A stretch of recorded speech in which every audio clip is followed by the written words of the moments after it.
My favorite thing about the SET group is the emphasis on understanding, the emphasis on foundation, and the emphasis on studying fact-based information. Just these elements alone make this a very unique group inside of a very unique space. I appreciate Lamont having put in the work to create this group and putting in the work to maintain the group. Regardless of what it is we're studying in particular, it's all a cohesive experience. Everything that we're studying is relevant to everything else that we're studying. So I'm very grateful to be in a space where I can learn at my own pace and know that everything I'm picking up is relevant to where I'm going and what I intend to do. I'm grateful for this, and I am really enjoying myself. My favorite thing about the SET group is the emphasis on understanding, the emphasis on foundation, and the emphasis on studying fact-based information. Just these elements alone make this a very unique group inside of a very unique space. I appreciate Lamont having put in the work to create this group and putting in the work to maintain the group. Regardless of what it is we're studying in particular, it's all a cohesive experience. Everything that we're studying is relevant to everything else that we're studying. So I'm very grateful to be in a space where I can learn at my own pace and know that everything I'm picking up is relevant to where I'm going and what I intend to do. I'm grateful for this, and I am really enjoying myself. Shout out to Lamont. Shout out to the Supreme Elite team. I want to thank this group for showing me that there's more to just writing your name on a packet and sending it off and thinking you're finna get results. No way! These people are not going. These people are going to make you prove that you know what you know, especially when 500 or 600 other people have sent the same thing in. So why didn't you just go to court in the first place? We were underprepared for this by a lot of these teachers. I'm not finna go into names, but you name it, I probably tried it and wrote on that coupon, stamped it, all that goofy stuff. They don't care. They're gonna make you go to court, they're gonna make you prove it and stand on that. So either learn court or hire somebody that does. Peace out, stay dangerous, keep your head on a swivel, and remember, if they're telling you to send in a packet, just change the name on it, run the other way, man. Shit ain't gonna work.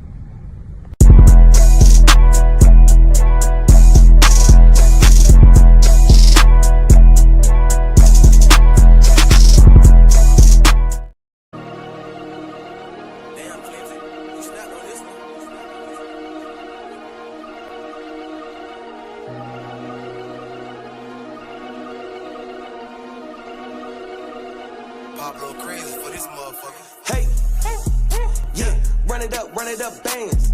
Got the bitches jumping out the pan. You sit the bitches all in saran. The cut up in the shit about a bad boy. We are here with the upcoming webinar covering financing, accounting, IRS, and lawsuits. This groundbreaking webinar will take place August 20th through the 21st, 2025, reviewing publishings from the top professionals around the world. You are going to improve your litigation and your balance sheet reading skills with me, Lamont, founder of the Supreme Elite team. We will be covering financing and IRS refunds. And the main topic will be securitization structures and our positions in it, and accounting treatment for our financial assets and the IRS's regulation of them. And the recovery of our payments will be a main topic. And the last day, federal lawsuits and the infamous finance charge in our mortgage and auto contracts with case law confirmations. You are going to know more and learn the substance of the transactions. So come join us. If you are interested, you need to send an email to thomaslegacy@603@gmail.com. We are here with the upcoming webinar covering financing, accounting, IRS, and lawsuits. This groundbreaking webinar will take place August 20th through the 21st, 2025, reviewing publishings from the top professionals around the world. You are going to improve your litigation and your balance sheet reading skills with me, Lamont, founder of the Supreme Elite Team. We will be covering financing and IRS refunds. And the main topic will be securitization structures and our positions in it, and accounting treatment for our financial assets and the IRS's regulation of them. And the recovery of our payments will be a main topic. And the last day, federal lawsuits and the infamous finance charge in our mortgage and auto contracts with case law confirmations. You are going to know more and learn the substance of the transactions. So come join us. If you are interested, you need to send an email to thomaslegacy@603@gmail.com. We are here with the upcoming webinar covering financing, accounting, IRS, and lawsuits. This groundbreaking webinar will take place August 20th through the 21st, 2025, reviewing publishings from the top professionals around the world. You are going to improve your litigation and your balance sheet reading skills with me, Lamont, founder of the Supreme Elite Team. We will be covering financing and IRS refunds. And the main topic will be securitization structures and our positions in it, and accounting treatment for our financial assets and the IRS's regulation of them. And the recovery of our payments will be a main topic. And the last day, federal lawsuits and the infamous finance charge in our mortgage and auto contracts with case law confirmations. You are going to know more and learn the substance of the transactions. So come join us. If you are interested, you need to send an email to thomaslegacy@603@gmail.com. Go over in group is right in line with the legal standards and the professional.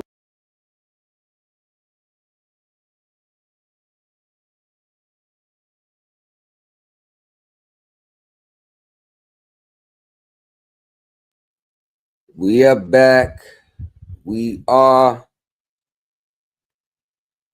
TikTok is back with us this time. All right. TikTok, get in here too. Finish part 2 of this video. I'm gonna let the first part of this air one more again, and then after that, we actually get back to Brother Bay Chanel, or shit, I forgot what his name was. But before we do that, we are here with the upcoming webinar covering financing, accounting, IRS, and lawsuits.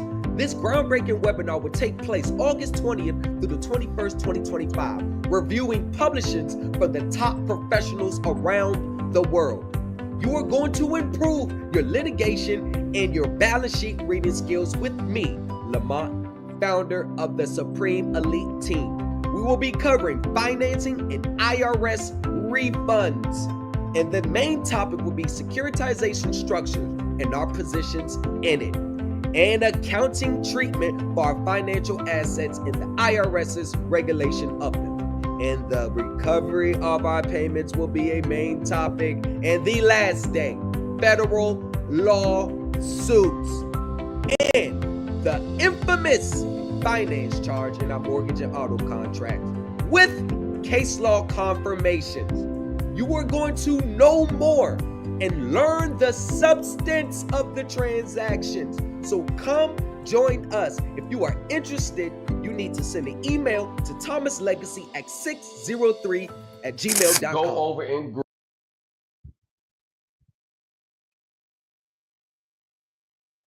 All right, we are back. I left off with this brother, and you missed part 1.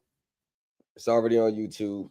Get caught up. But we're going to finish this dialogue with Brother Bay. And then we're going to get into a little breakdown of what we're going to be talking about in the webinar. It's going to be 2 days. The 20th and the 21st. Those are the days I have set. I think I'm going to stick with those days. And it will be on Zoom. It will be on Zoom. The registration sheet will be coming out today. I got a few people that sent me emails so far. I will be getting back with y'all. Trust me, don't trip. Since y'all sent me the emails, I will be getting back with y'all first before anyone else. But without further ado, let's get back to what the brother was saying. We sent notices, what we thought were judicial notices or legal notices to law enforcement, the law enforcement agency, saying, we're doing this, we're doing that, we're doing the other. This is the memorandum of law we believe that protects us in doing so. So now you're on notice. If you do anything to violate us, then you're going to be in trouble. Brother, they comply. But we're talking 1991, And that's the thing. They complied.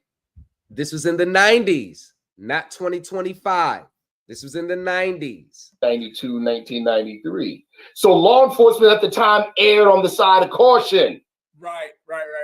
And then I think another part, and I know people are going to kill me because I'm cutting you off. I'm going to let you. Nah, you good, brother.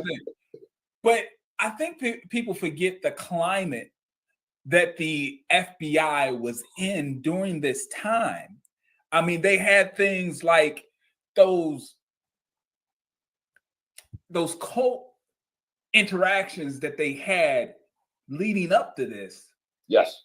Made them extremely cautious because they got a lot of bad PR with the interactions and things that they did in the past. So they figured, let's just be safe. It's not like the material and the information that y'all was given was right and exact. And yeah, no. you got the legal right to do this. They were just like, hey, before this blows up and becomes another, front page news story about a confrontation with the federal government and this, that's right. That they will absolutely put you in the box of a cult. Yeah, brother. To your point, let me share this, and this hopefully will open the eyes of people who are thinking along these lines. Right. The training videos for law enforcement across the country, the whole sovereign citizen training, right? A major part of the training is a police dash cam video, right, of a stop on the highway. Of two sovereign citizens, a father and a son. They were European. So, okay, you already know where I'm going with this. I know the case, yes, but please go ahead. Go ahead. And those guys pulled out assault rifles and killed the officers. Yes. What law enforcement now teaches and trains when it comes to the sovereign citizen thing is this. You have a stick-up kid, a gangbanger, an all-out murderer, right? An all-out murderer. He can be reformed because deep down inside, he knows what he's doing is wrong. He just doesn't want to get caught. Mm-hmm. The so-called sovereign citizen believes 110% what he believes in, therefore there's no reforming him. So it's shoot on sight. Whoa. Yeah. And that's what I said. That I don't argue belief systems because I can sit here and break the full federal accounting standards down, show you black and white, face to face, straight up,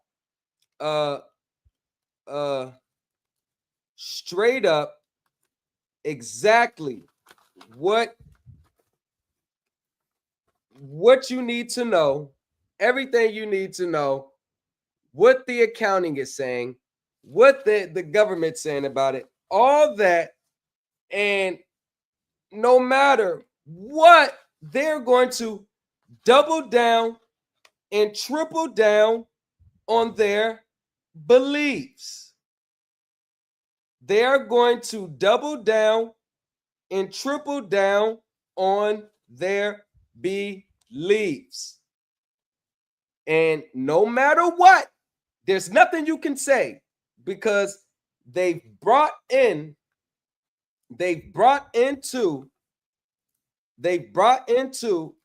underlying belief that's regarded around not paying a bill, getting out of court cases, whatever. So anything that's said that contradicts that inner belief that they don't have to pay a bill, that they don't have to pay a bill, that they don't have to pay a bill or get out of debt or nothing, they're not going to look at the facts and be like, all right, yeah, this is it. Because the belief in the reality versus their belief is too much for them to bear. So they rather believe that none of this is true. They rather believe that all this is false instead of looking at the facts and the reality. And there's nothing that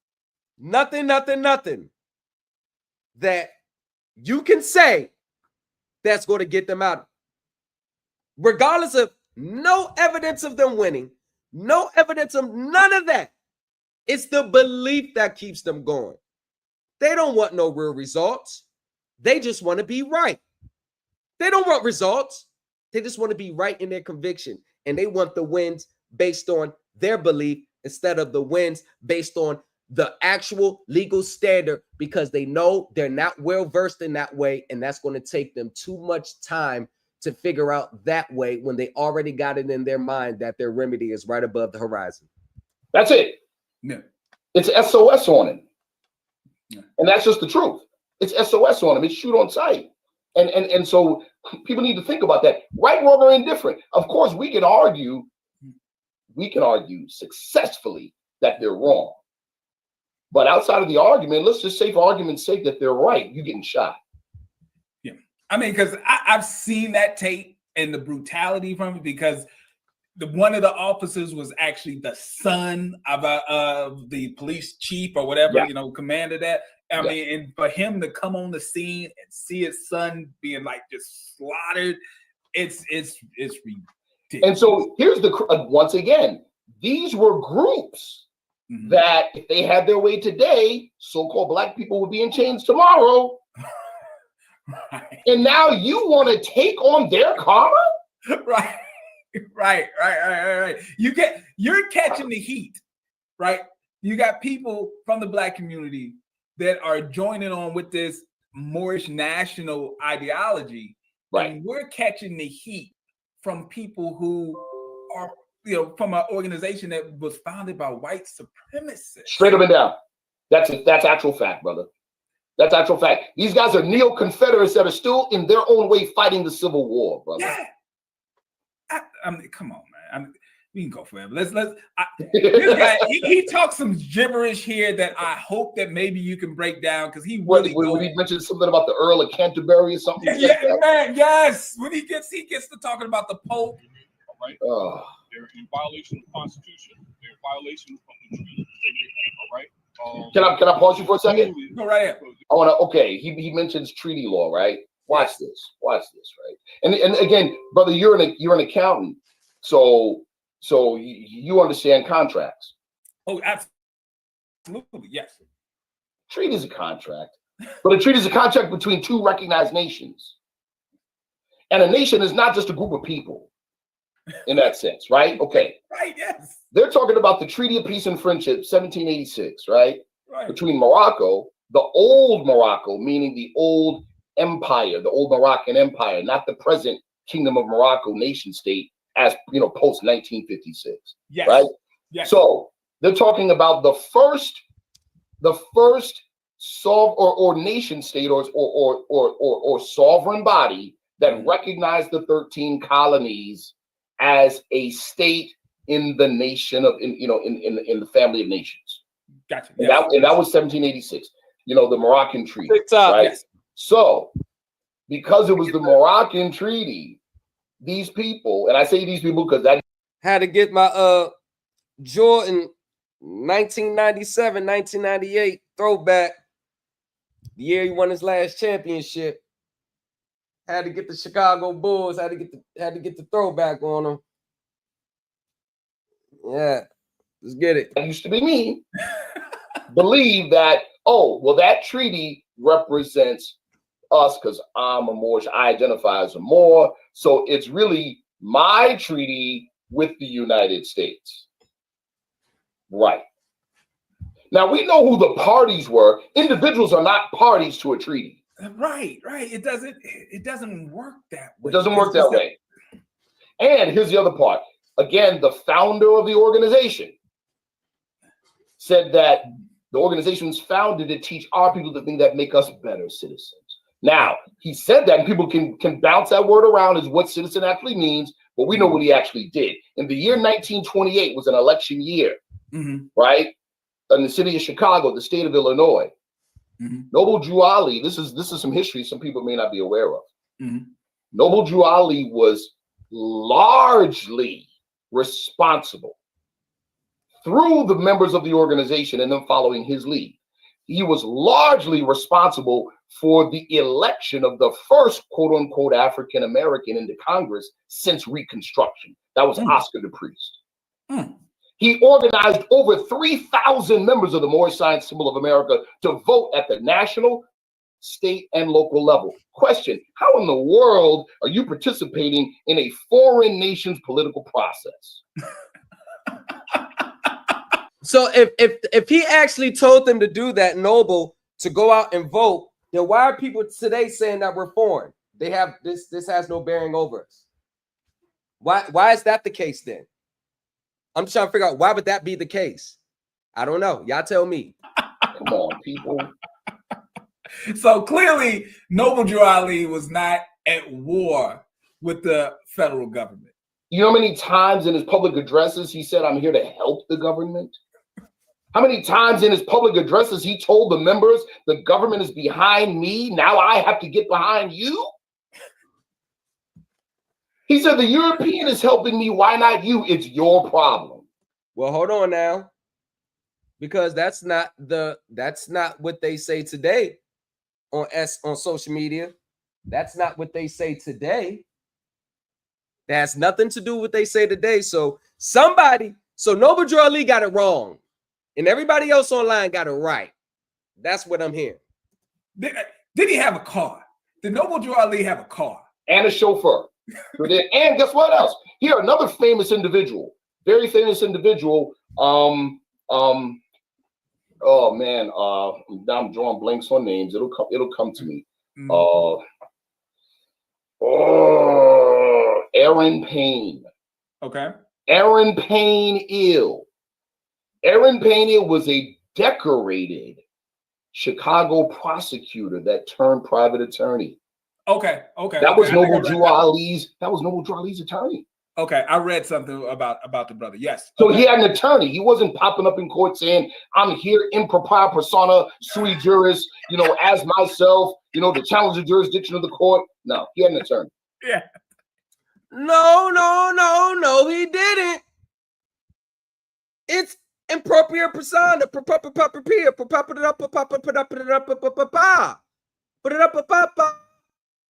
No, brother Neil Bay. You going against all the other bays and the L's. You can't be making sense like this, telling them how it really goes, brother Bay. Come on. Because if they see this and go back online, they're going to be like, hold on, somebody's off here. And that's what they don't want y'all doing online. They don't want y'all asking questions.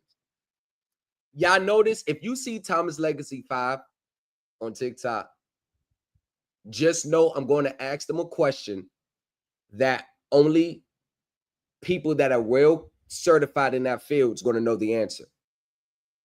So when I get blocked, it's not because of anything more than they don't know the answer and they don't want to seem like they don't know what they're talking about, because most people are not going to be, a little apprehensive on donating. If they see that they don't know the most on their channel. Everybody that runs their channels swears that what they know is the tip top of it all. Me, knowing I didn't know everything about the complexities of financing, I align myself with professionals that do, which allowed me to sharpen my skills to get on their level. But not these social media gurus. The learning stops with them. Oh, so the members of the bar wasn't something that was some sort of private organization. English guild that's operating on foreign soil, and therefore, you're not really a lawyer because you don't have a license and blah blah. So is that the reason why everybody thinks they could just go pro se? Because the attorneys are only there to sell you out? All that stuff. Oh, but again, that's kitchen sink obfuscation. Right. Throw everything at the wall, hoping that they'll just walk away and leave you alone. Most people don't know their rights. They're operating under the coup d'etat of 18671. It's called the Act of 1871. Write that down so it reminds you. Pause. Can you pause that for a second? What the hell is he talking about? Okay, Act of 1871. I mean, again, I have a whole entire. Again, I'm a member of a research team. Mm-hmm. So you know how it is with research, dear brother. You might believe one thing, but when you put your research hat on, you accept the fact you might find research that debunks your belief. Facts. I just said it. You're rocking with the best. That's the beauty about research. You may believe it's one way, but when you find contradicting evidence, you don't do away with that evidence. You study and investigate. Hold on, this is saying something different than what I believe. Let me see why. Okay, let me get a bigger understanding. And then you may come to the conclusion that, oh, no, what I believe was actually wrong. This is the best way to go about it. But this is why people don't grow, because as soon as they see any contradictory evidence, any irrefutable evidence that debunks what they believe, they do away with the evidence and double down on their beliefs. Yes. So you have to be honest to be a researcher. Facts. You have to be 100% transparent. And this is why I tell everybody, do not get so emotionally close or tied to your process, because the process may take a different turn. There may be new sets of regulations. They may be anything. The laws can change. And if you are too connected to your process, you're going to become one-sided. You're going to become narrow-minded, and you are purposely going to start rejecting anything that doesn't confirm what you believe. That's not research. Brother, we got whole research papers, whole white paper on this bogus Act of 1871 nonsense. What they're talking about in essence is this. Here we go. Mm-hmm. In the spring of 1871 is when the South finally said to hell with it, and we're seceding from the Union, right? That created, quote unquote, a state of emergency, right? And there's a state, the legal or the Latin term, it said Congress met sine die. Sine die is a Latin term that means without day. All it means is, oh, well, we can't really do we're not going to do any business in this meeting. And the only thing we could do is call the next meeting. You know what that's called? Robert's Rules of Order. Mm-hmm. That's all. It's just Robert's Rules of Order. But what these individuals have done, and when I say these individuals, I'm not talking about people wearing fezzes and calling themselves Moors. I'm talking about people like Roger Elvick. I'm talking about people like Leonard Peth. I'm talking about European racist, alternative right, neo-Confederate types. They conflated this thing to say, oh, well, so that was the end of the United States Republic. And so. Wow. And that's exactly what I see people online with these feds calling themselves Moors actually teaching in their live classes. It's gone and it's over. And so the United States is under the War Powers Act. And all of that to say this, they have no authority on me, so I don't have to listen to any law that they. Right. It all ended. It ended with that meeting. And since it was never officially started the right way back again, I could do whatever I want. Come on. I can do whatever I want because the government never started back up the right. There you go. There you go. De facto chairman, his job is to carry out the law. Their job is to violate the law. Okay, They're on different sides. Some backup showing Now, on we the know scene. that that the sheriff was compromised. Okay, I want to dispel another myth. Okay. You heard what he said? He's pointing to the brothers with the fezzes on, saying their job is to uphold or enact the law. And then he pointed to the law enforcement officers and said their job is to violate the law, right? Mm-hmm. What, again, you know, with all due respect, he's performing for the camera, right? Right. This is based when him saying that we're here to enforce the law, right? Right. Is a gross interpretation of Prophet Noble Drew Ali's teaching. These guys run around and say, no, Noble Drew Ali said enforce the law, enforce the Constitution, enforce the Constitution. He never said that. That's a lie. But here's the thing. Hold on. If as citizens, right, we are to enforce the Constitution because the power does rest with the people. This is republic is, you know, a republic, right? Democracy means everybody has a voice. That's what it means, right? Well, Republican form of government is representative government. Yes. So the sovereign power rests with the people. What is the sovereign power? The sovereign power is the power to rule, right? Mm-hmm. How is it done? By way of elected representatives. So the real sovereign power is enacted through the political process. So if you're going to enforce the Constitution and you're not voting, you're not enforcing nothing.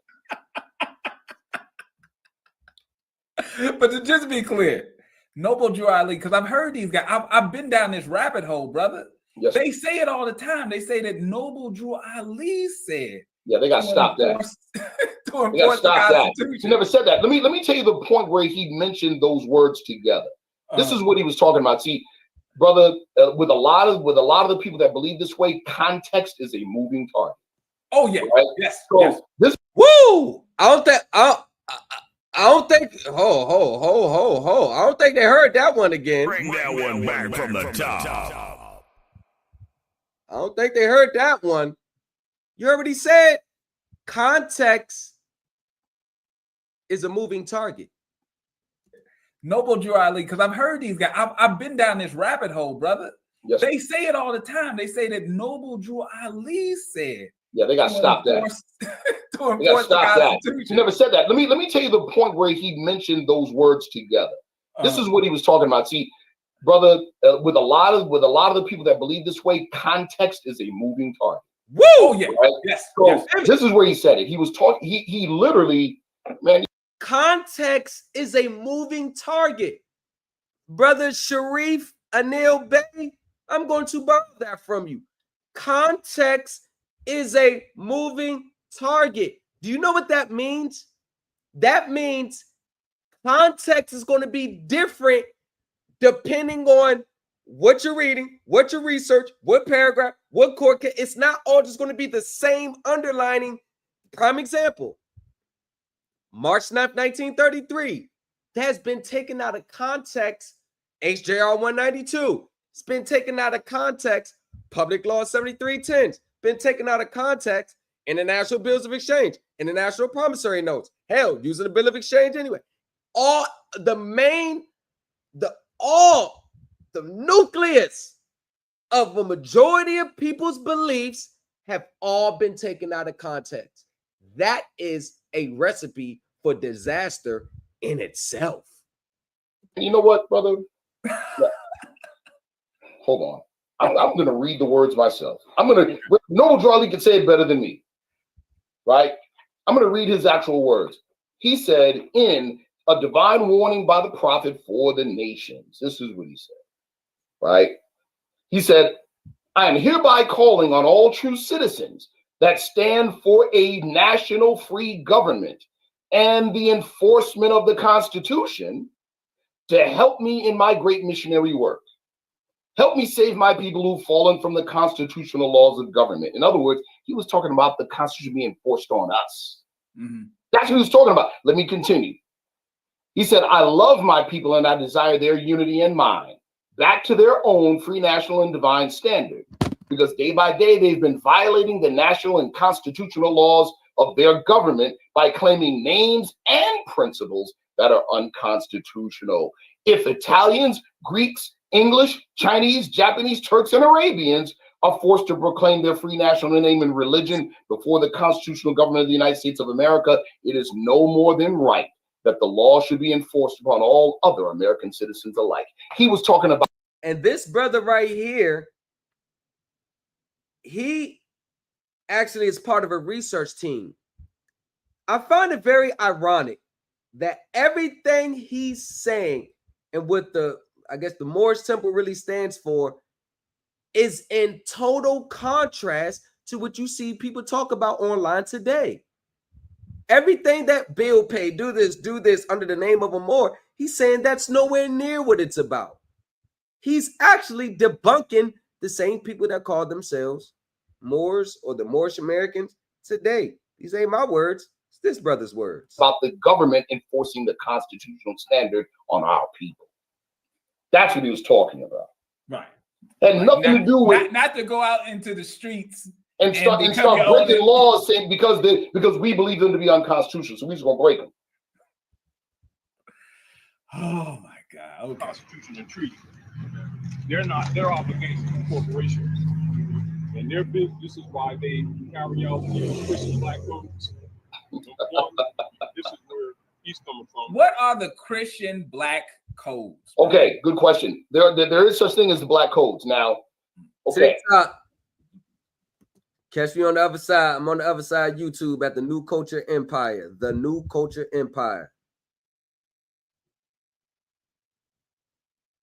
Noble Drew Ali, and especially in that very address, that public address that I read from, he spoke about bringing our people back into the constitutional fold.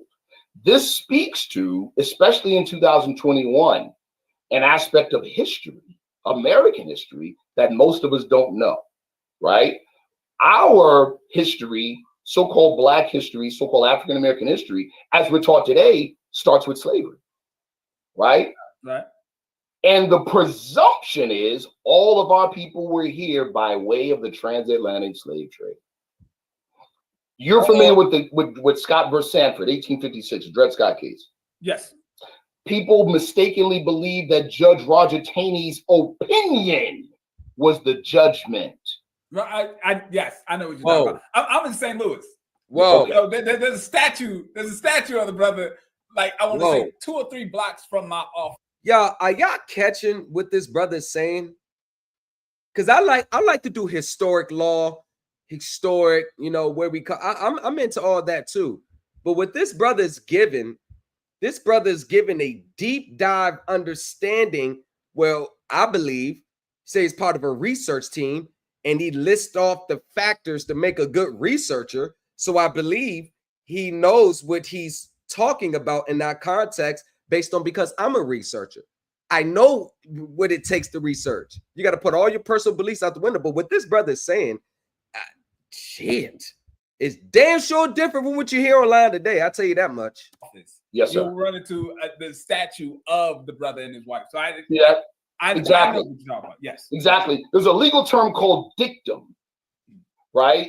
And dictum is basically, okay, a judge can say, he's speaking about a particular case, and then he offers some other information, may or may not be relative to the case. That's called dictum. Mm-hmm. His opinion that Taney was a Confederate. So he was pushing the Confederate ideal at that time, which was they were trying to preserve slavery. Right. So his opinion was informed that way. What most people are not aware of is Judge Curtis's dissenting opinion. Judge Curtis blew him up. But guess what he had to do? He had to reveal a part of history that wasn't so popular. He revealed that You heard that what Artist Corporate Fiction said in his live stream? He said Dred Scott dealt with standing. And y'all read the Dred Scott case? It's an interesting one. At least 5 of the original 13 states. Brown-skinned people like us were full citizens and actually acted via suffrage on the behalf of ratification of the Constitution of the United States. You can find this on page 510, among other places, but you can find this on page 510 of Edward Kemp's book,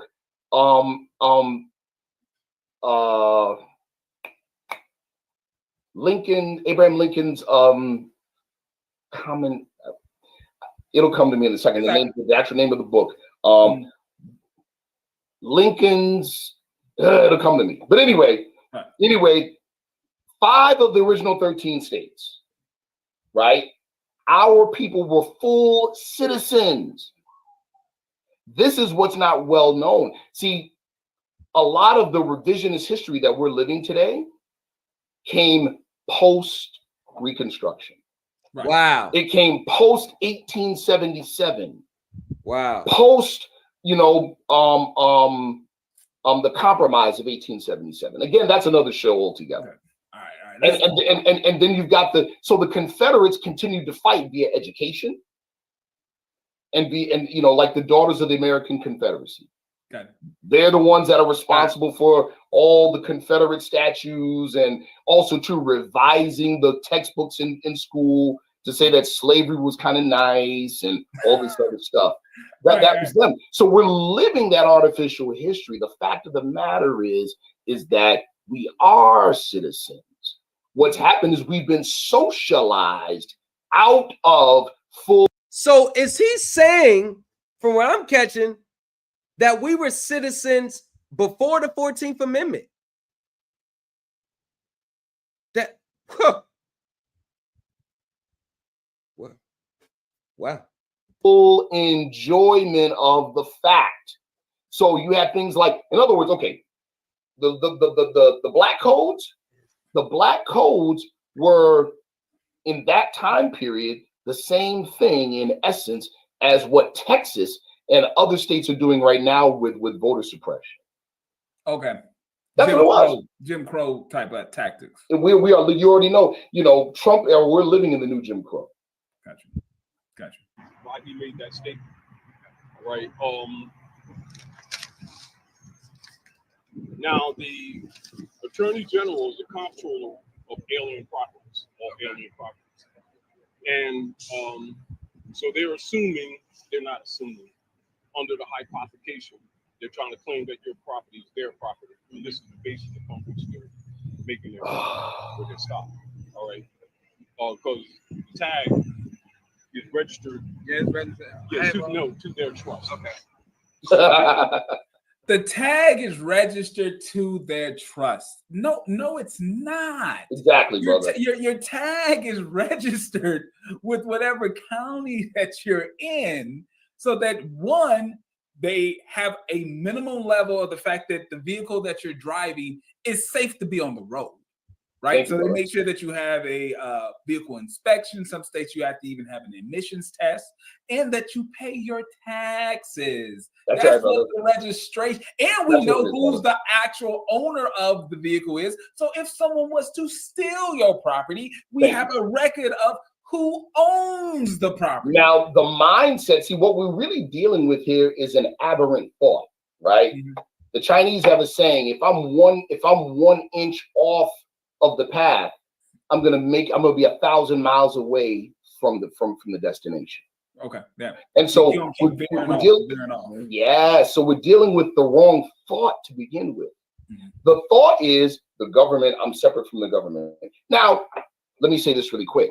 With the abuse and mistreatment that our people receive on a daily basis and have received, it's very easy. It's very easy to think that we're not part of the government, that we're not real. It's easy to think that. I get it, right? I get it. But guess what? The objective of racism is not to kill. Shout out to Robert Platinum. I ain't forget you, broski.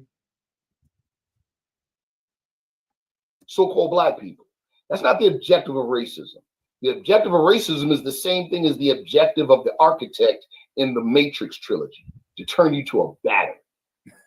2016, our people collectively in America spent 1.6 trillion. Forbes Business School reported this. $1.6 trillion. You don't throw that away. We don't throw that away. Hold on.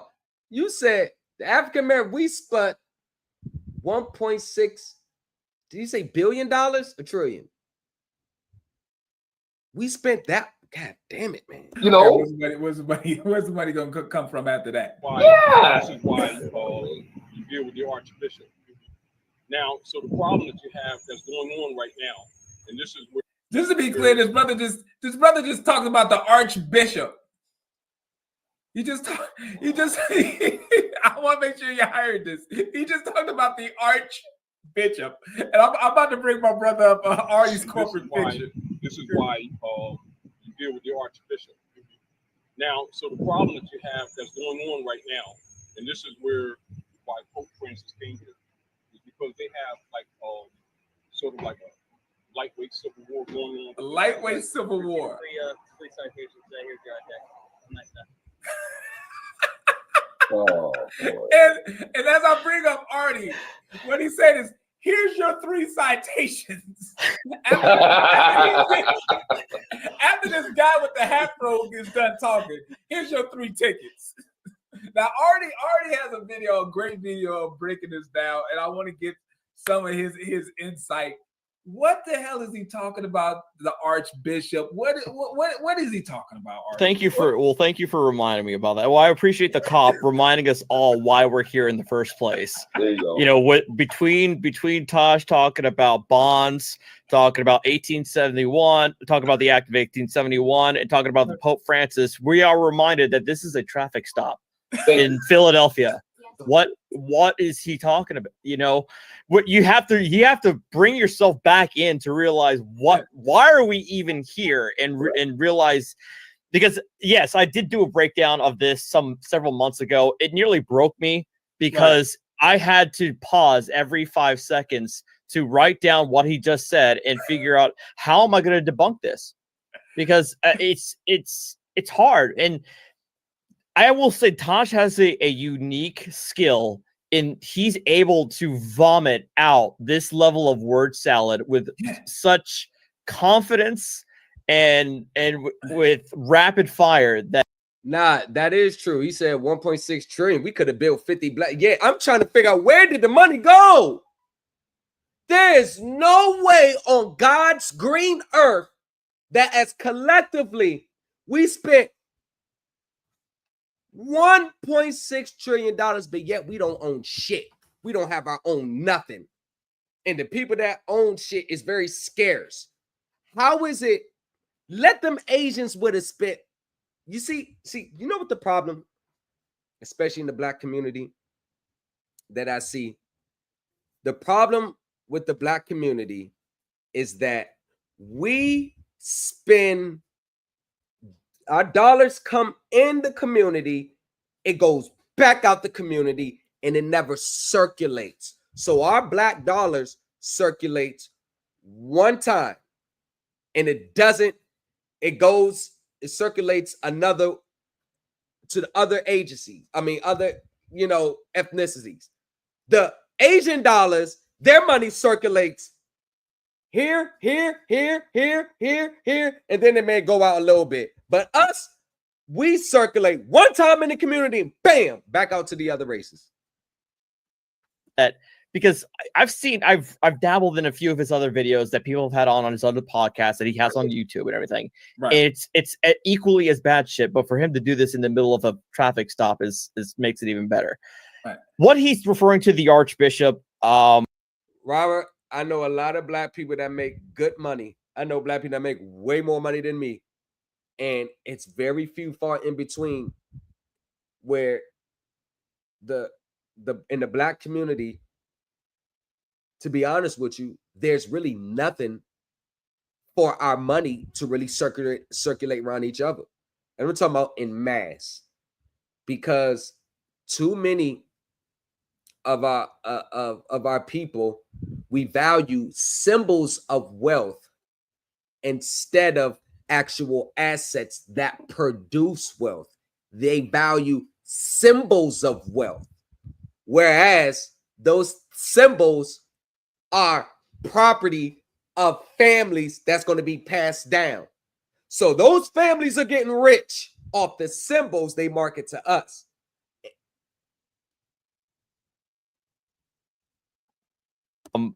you know, a lot of, I'm sure Sharif can mention, a lot of sovereign citizen ideology also stems from anti-Catholic ideology.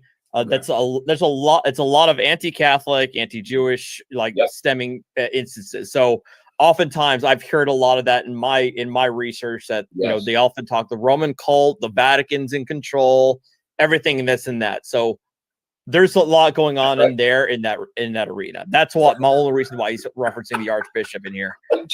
Artie, can I?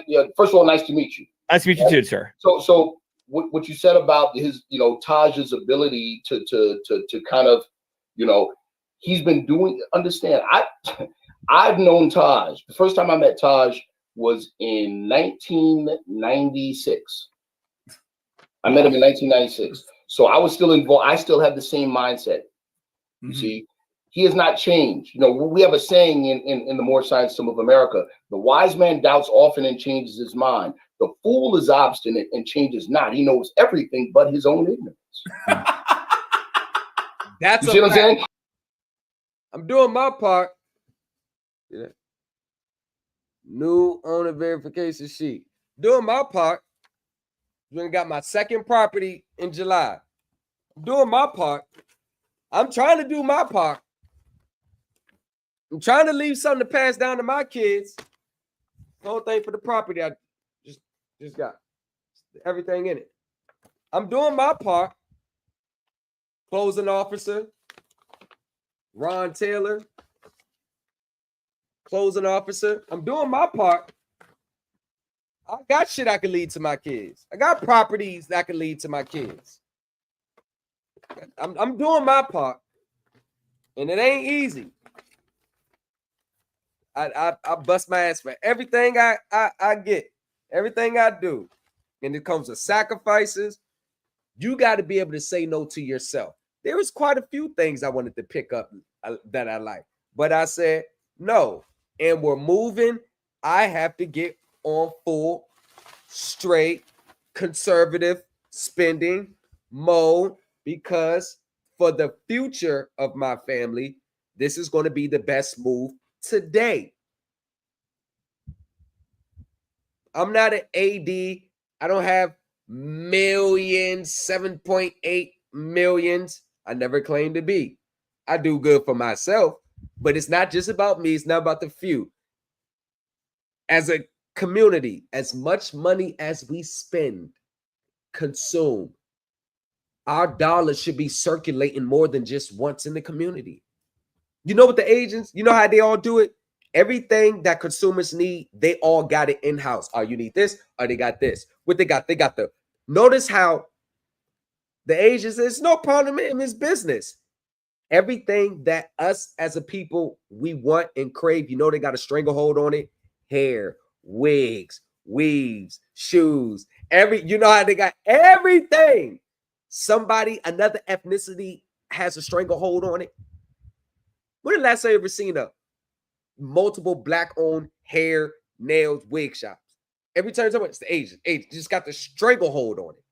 And what I'm saying now is, yes, you could, whatever you earn your income, if it's just 9 to 5, whatever. But what I'm saying is, we all collectively should start looking at putting our money and resources in things that's going to generate income for us. So it's like you take your money, you plant the seed, and now you put that money to work. Even if you just have one asset that produces passive income, that's good. Then you grow from there. Then you grow from there. Most people, when they get money like the millionaires, they don't keep liquid cash around. They immediately dump it into an income producing asset. One, for tax purposes. And two, is that you don't let large liquid cash just sit around. You put it to work. So when you see a person say he's worth 10 million, he probably only has access to like 250,000 cash. That's probably all he got access to. But if he was to sell all those properties off, the network of the value. So most people, rich people, they don't care about the cash. It's the debt that gets them rich. They make money off debt, not the cash. It's the debt. It's the assets that they are buying or producing. That's the reason why they're going into debt. They go into debt to produce assets or buy assets that's going to make them more money. So now that asset may be creating receivables from other people. So that asset, the money that's coming in from that, they're using that to pay their debt and turn a profit at the same time. So the moral of the story is we have to learn how to use other people's money to pay our bills. That's what they do. That's what the corporations do. That's what they do. They are a glorified middleman and making billions of dollars in profits at the same time. There's no way, as a Black community, as so many people that are intelligent, highly intelligent, our dollar should be just circulating one time. But I can't save the goddamn world. I mean, the hell? And so he's been doing this a very long time. And it's the same thing.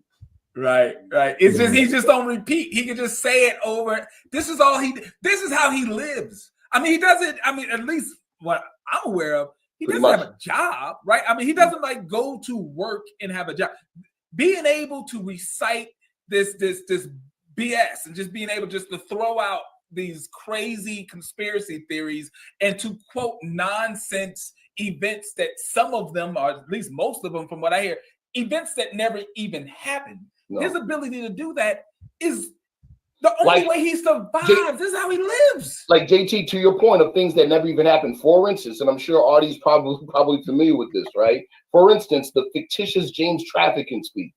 Do you know? Let me just say this part. I don't want to keep stopping. Do you know how low of standards you got to have for yourself? How low of integrity that you have for yourself and expectations for yourself to actually come out here, sell packages to unsuspecting people that already trust you, taking a leap of faith. And I'm not going to put all the blame on the teachers, the people. You got to start being more aware of now. You can't just blindly, with your head buried in the sand, thinking these people are going to be your saviors. But do you know how low you really got to feel deep down inside when you're out here selling stuff to people that you already know is not going to work? All for the quick cash now. Like, do you know, like, we all have feelings. We all have a conscience. Some know how to suppress that more than others. Others don't. But how do you know you're building your whole life? You're maintaining yourself all because you know what you're selling to people is going to lead them down a deeper and darker path. Like, tell me about this. Tell me, please. Yeah. Tell me about this. Right. What the hell's going on? God. So there's this fictitious James trafficking speech that's making its way through the internet. It has been for a while. Where reportedly James trafficking says that the United States is bankrupt. Right. I had to do a lot of. Okay, James trafficking. That's from, I think, 1993. The congressman. That right there. When he said the United States is bankrupt from 1993, he was on the congressional floor. That is one of the main bases for a lot of people's beliefs. That's right there. I know what document he's talking about, and I've seen the hearing. I know what he's talking about. Watch how Artie articulates this. Digging to find it, because a lot of times they cite that, but what I was able to find was a supposed speech he made in Congress. In the 1930s, where the government is bankrupt and this and that and the other. I don't know whether I said not James trafficking. Okay, so it's two different things. One was made in 1993, but the original one he's talking about was made in 1933. I think it was the act of May. Okay, I'm gonna give you a few dates because I actually have it. It was either May 2nd, May 5th, May 7th, May 12th, or May 17th. It's one of those days. So I know exactly what he's talking about. Or not, if it, I based it, I honestly thought it was actually something that was true. But even if it's true, it's just a speech in Congress. It has no legal validity. That is an interesting point, because when I actually read it, I was like, oh, well, you got a congressman saying it. I'm like, yeah, it gives credence. But then in context, Artie is 100% right. And Artie looks like he's a Cowboys fan. So shout out to Artie. But that was just a speech on the floor. It wasn't anything that the government said like, yo, we are bankrupt. You see what I'm saying? That was just a speech on the floor. He probably was saying it based on, look at the state in affairs and the resulting actions from the Great Depression. Hey, we bankrupt. But it's not anything that was like, you see what I'm saying? Concrete, written down, you know, like it was his pretty much opinion. They say anything. Right. If you watch enough when they're in a filibuster, a man will. They cite that, but what I was able to find was a supposed speech he made in Congress in the 1930s. And you want to know why I say the brother Sharif Anil and Artie, they are like that? Because you would have had to do your deep research in order to find that. Because I know exactly what he's talking about. That's research right there. That's research. Where, you know, the government is bankrupt and this and that and the other. I don't know whether or not if it, I honestly thought it was actually something that was true. But even if it's true, it's just a speech in Congress. It has no legal validity. They say anything. Right. If you watch enough when they're in a filibuster, a man will sit down and read page to page. Yeah, if the American people really paid attention to the congressional record, they realize that there are congressmen who say a lot of batshit and put a lot of batshit stuff into the official congressional record. That's a fact. That's a fact. Hey, fat. You have your pajama day at school? It's a book. Don't touch it. That's a fact, Artie. That's a fact. I mean, it's legally enforceable. It's not law. Exactly. Right. It's not law. So, and now we, our research team, we have the actual James trafficking speech. Okay. So what's happened is people that have thrown that at us, we're like, okay, well, here you go. Here's the real one. Right. Here's the one that the sovereign citizens put up and is circulating all over the place, and people eagerly gobbled it up and thought it was the James trafficking speech.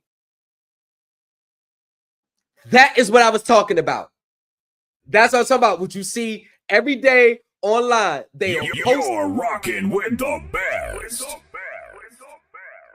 I told you, I tried to tell these people, context matters. They take this little ball and they run with it. Slow down and get the full, hold on, slow down. Get the full story. Hold on. Read more. Don't read that paragraph and it confirms what you believe and now you have to know. Read 2 or 3 paragraphs down. Read 2 or 3 pages. Hell, read 10 pages. Keep going. Just see. You got to get it all. I'm telling you, it's tricky these days. Especially with politics now.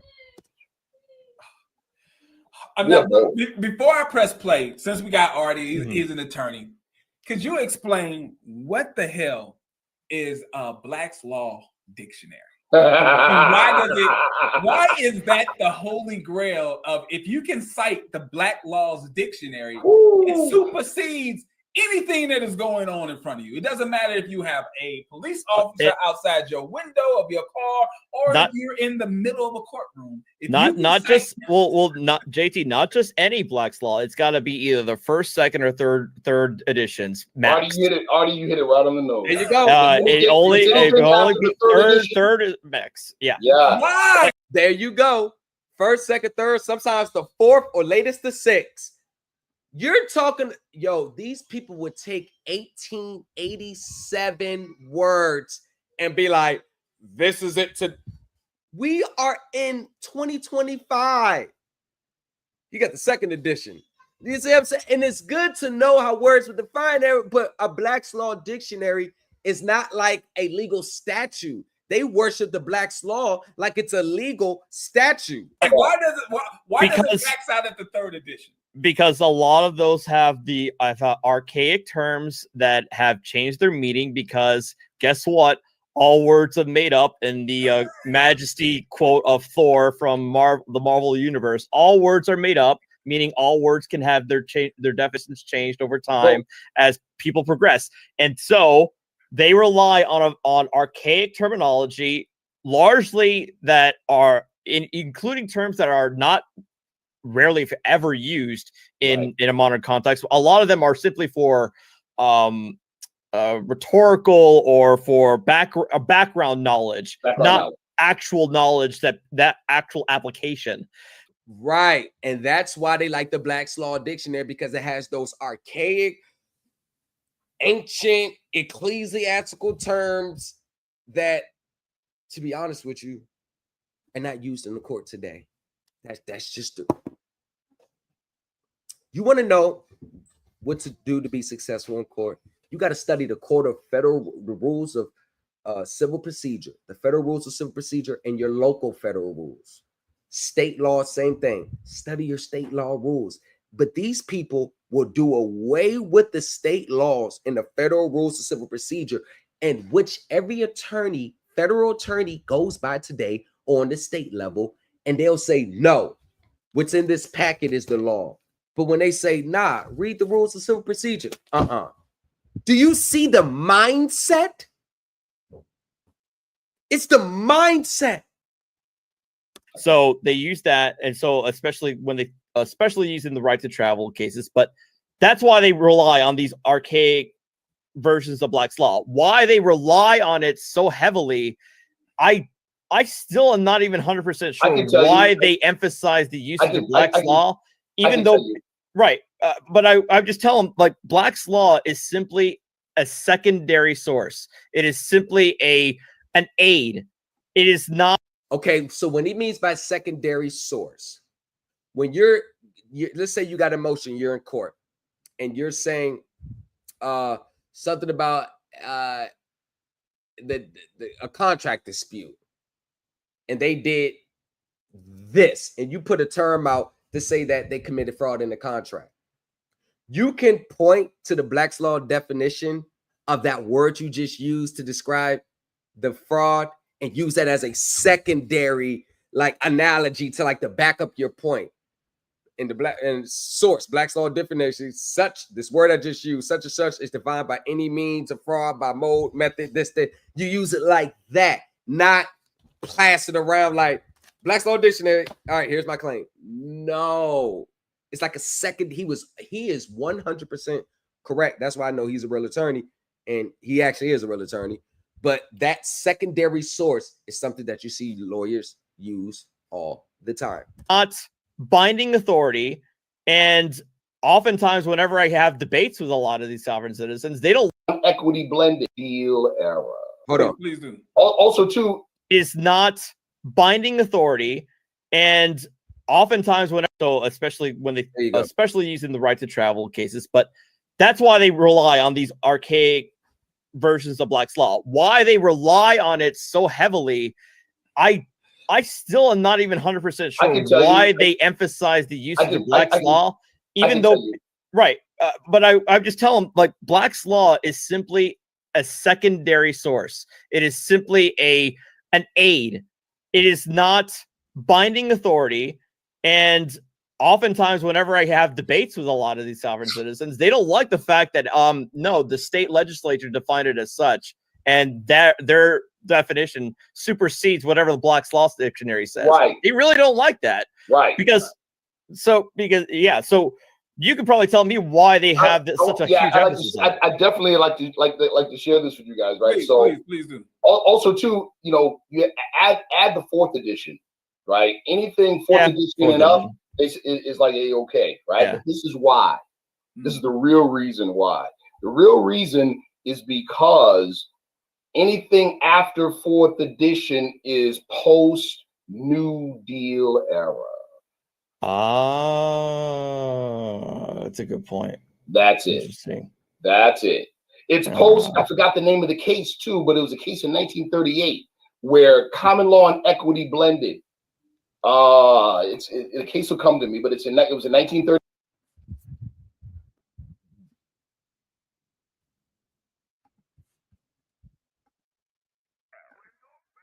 You're rocking with the best. That's what I was saying in the first live stream earlier.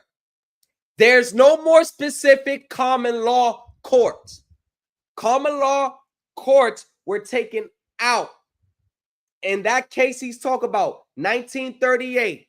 It's the Erie versus Tompkins case. Erie versus Tompkins. That's the case he is thinking about. But that's the case I read when it said that in 1938. So common law and equity, we said it's blended. It's a doctrine now. So in civil cases in the federal court, the court can invoke common law to grant equity. And when you're coming in as a creditor and not a borrower, what you're looking for is equity. That's a fact. 38, and basically what's called the statutory jurisdiction. And yeah, right there you go. Statutory jurisdiction. Yep.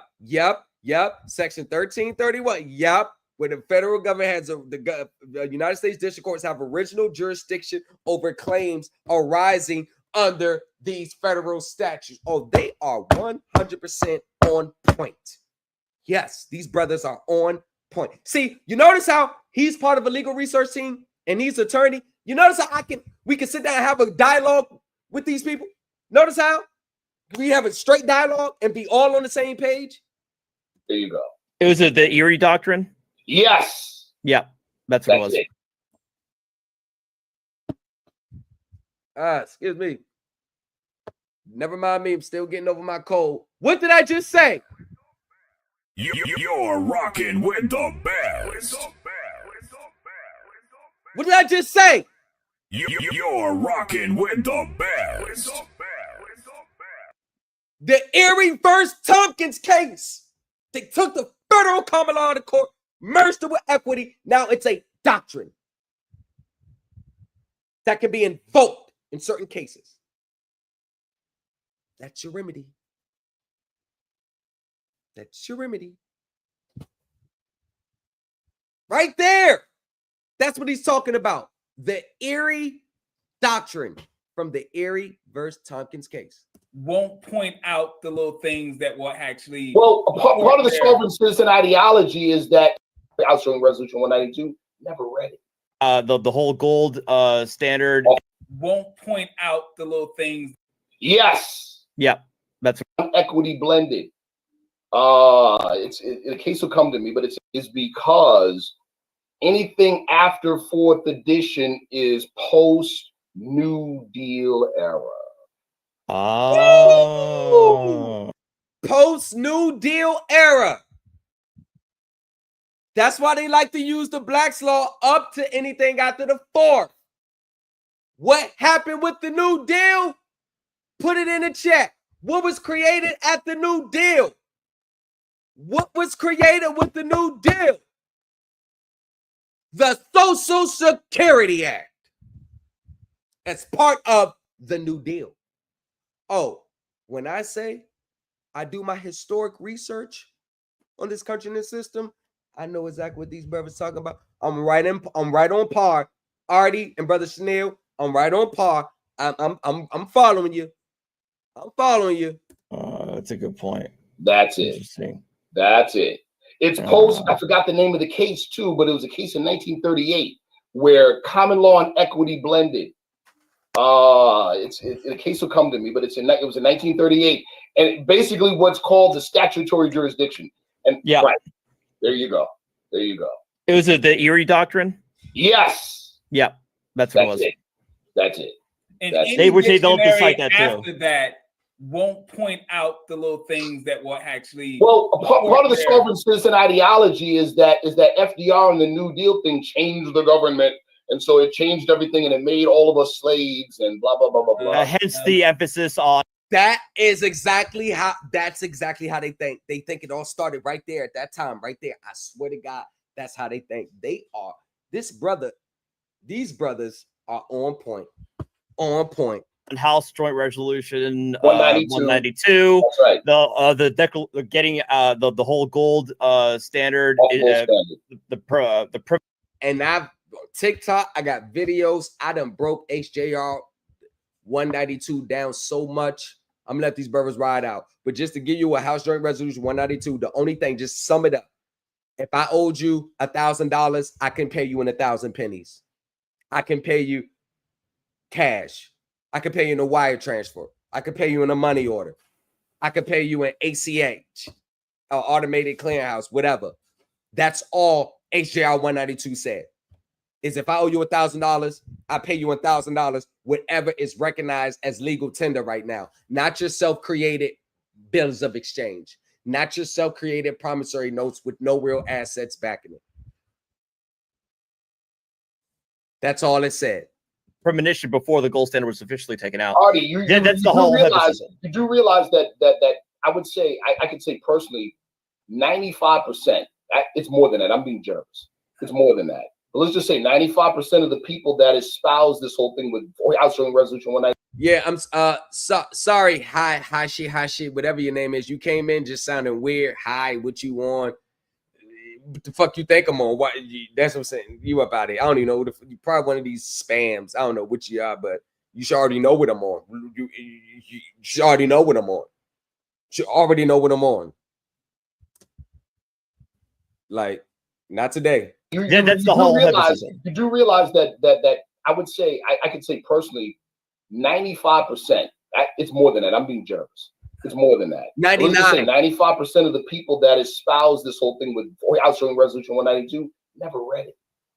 No, they never have. Of course not. No, that's a fact. And you want to know why I know they never read it?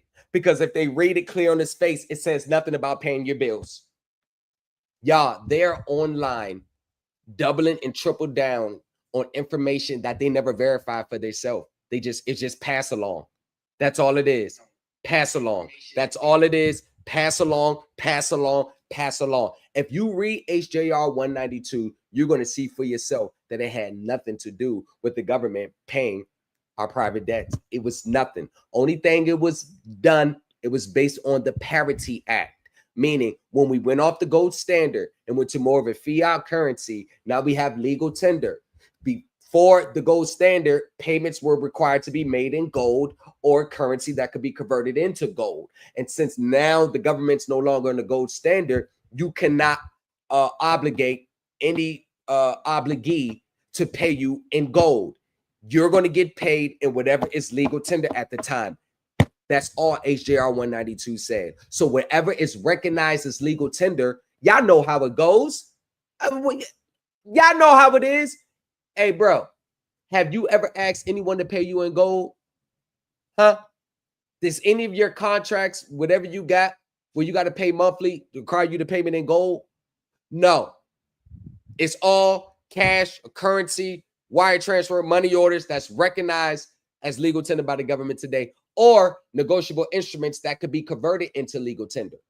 So your bills of exchange, although they may fit the definition of a negotiable instrument, that negotiable instrument still has to be able to get converted into legal tender. Negotiable instruments are not legal tender, but they have the credibility of it because they can be converted into cash. If your bills of exchange or promissory notes cannot be converted into cash in this system today, meaning there has to be some account somewhere that's associated with that bill where they can go and liquidate the credits in that account and convert it into cash and pay the drawer, then your bills of exchange are not going to be recognized or honored.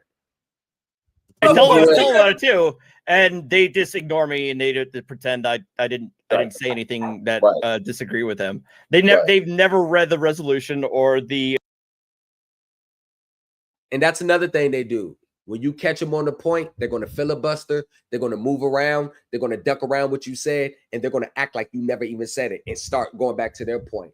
Because the disingenuousness of these spaces is they never are going to recognize anything or engage with you in any way where what you're saying is more than what they know and debunks what they believe. They're going to run from the hills every time they're locked in that moment. Yeah, subsequent law that was passed to support the resolution. Come on. None of that. They have no idea what it says. They just assume that it means everybody's bankrupt and the birth certificate's now a bond on and we're all sold in the into slavery exchange. and the birth the birth certificate is a bond now, but you know, but it's it's the basis, it's the backing of mortgage-backed securities traded on the private market and blah blah blah. Every time you file a court case or every time you're in a criminal case, your bond is therefore applied. And wow, because I just called in my earlier stream. I called the court case, the court clerk. She said there was never no bond filed in this case. It's nothing we could see. I called. It's in the part 1 of this. This is part 2 because I had to stop earlier. It's part 1 of this. But that's what they believe. They're actually filing 1099s with the Treasury, through the IRS, with the Treasury based on fake CUSIP numbers that they have generated or gotten for a court case. And we're talking 300 million, 100 million, 250 million. Do you not understand the lunacy that's involved in all this? It's funny whenever I confront this because I tell them I was a law clerk, in 2012. I was back in the back room with the judge. I don't ever remember having to deal with bond identity numbers after a case was held. All we did was just copy, file the order, put it in the case file, and then it was put back into the archives. I don't. But of course, but as you know, I'm a member of the British Accredited Registry. I'm a foreign agent who has relinquished my sovereignty, and I am a servant agent of the crown. No, Artie, you're European. You're a and also an Albion European. And right. Yeah, hold on, and again, let me show you what I'm talking about. Well. Congratulations, we got us another one. There's not a big introduction needed for this one because the amounts. You see that? Hold on. You see that? 100-something million. Well. Was that? Well. $3 million. $3 million. Well. Congratulations, we got us another one. There's not a big introduction needed for this one because the amount speaks for itself. There it is. This individual, she's actually been waiting for quite a while, about a couple months before she actually sent it on Where's My Refund. This is well deserved. Now on the 1040, on the 1099B, as you can see, she says she sees her 100 million on her transcripts. So, once you get approved for your 1099B, you can claim a portion of that 100 million on a 1040. And that's what she did right here. That's where you see the 3 million because she claimed a portion of that 100 million. So she's going to be getting that more sooner. Do you remember when I said, you seen the tax year? The tax year says 2021. Remember I said during those COVID years, they were being more lax with the regulations on the 1099B? Remember? The 1099B transcript does not show the full story. It just lets you know there's a timestamp on what you filed. And you notice how they always show you 1099s or the returns at the received part. You never see the refund approved or refund issued. You never see that. The only thing you see is the return received. The return received don't mean nothing. It just lets you know that they received it. But you notice I would have believed him more if he would have said the 3 bars return receive. They never show the refund of the return receive. What they do show is, at the return issue, refund issue. Only thing they're going to do is the return receive, and you never see no finality. So what they're talking about with court case and bonds and filing 1099s, this is exactly what they're peddling. Well. Congratulations. We got us another one. There's not a big introduction needed for this one because $3 million out of 100 million tax year. It's always 2021. You notice it's always 2021 or 2022. Never know 2025. And this is the same guy that I caught promoting my people's check that wasn't even his. That was my people's boyfriend check they got. Want to know why? Because she sent me a copy of it and sent me the transcripts with it. So when I see him on TikTok with it, I'm like,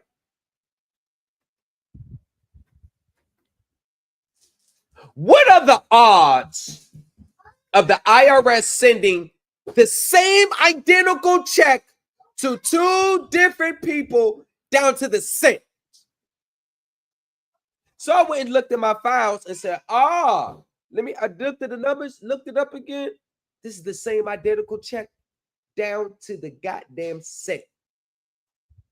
And I let him know that. I made a TikTok video to it, sent it to his DM, and tagged him. I went to go click on his page again, unavailable. And this happened like that with 10 of them. Unavailable.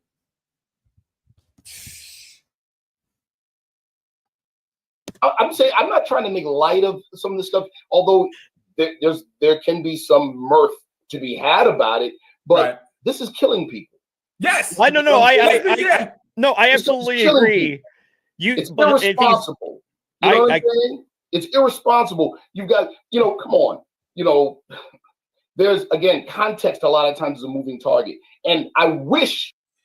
Yep, because that's exactly what they're going to give you for your mortgage or something. They're going to give you something like that. That red arrow is actually taken from a real brokerage firm. So they copy and paste that there because that's the same error. It's going to be one sheet. You ever seen a brokerage statement, a dividend statement? It's like 19 pages long. It just lets you know what you got, what you received, your forecasted revenues for that. They get one single page like that, and then they go file that on the 1099B, and then they'll do something like this. So this is this. Let me show you the trick.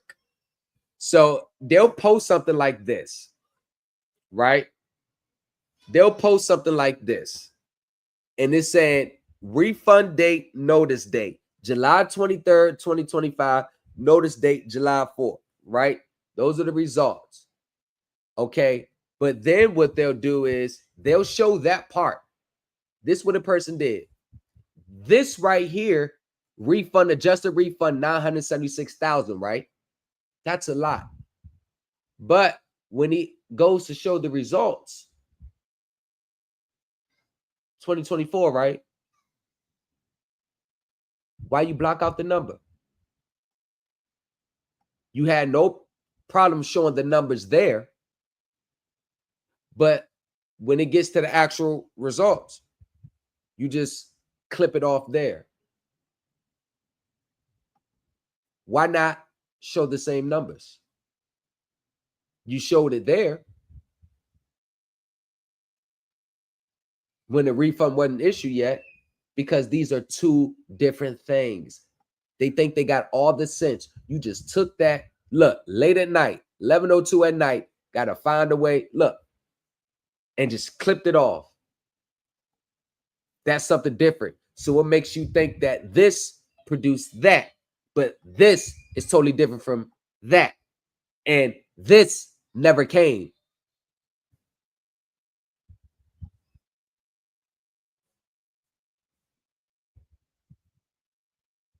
It's from my client. They was garnishing his wages.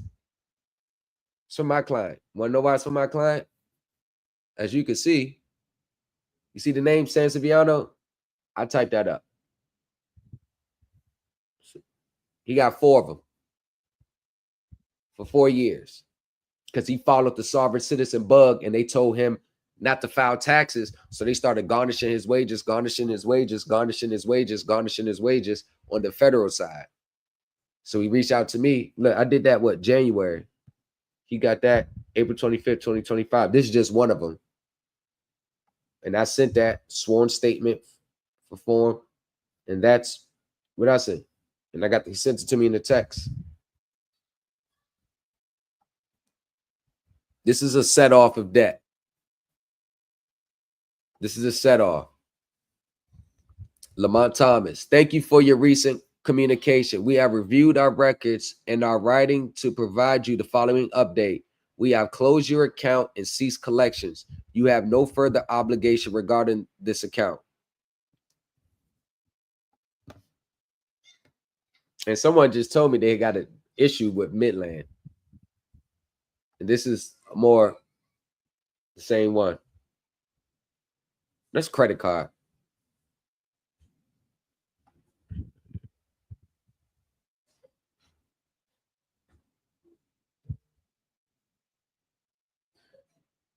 I got more. I need update. I ain't updated. But this is what you're going to get. And this is someone from the homeboy across the street. He said he had a mortgage class, a mortgage package, and the person sent this to me. The person sent this to me, and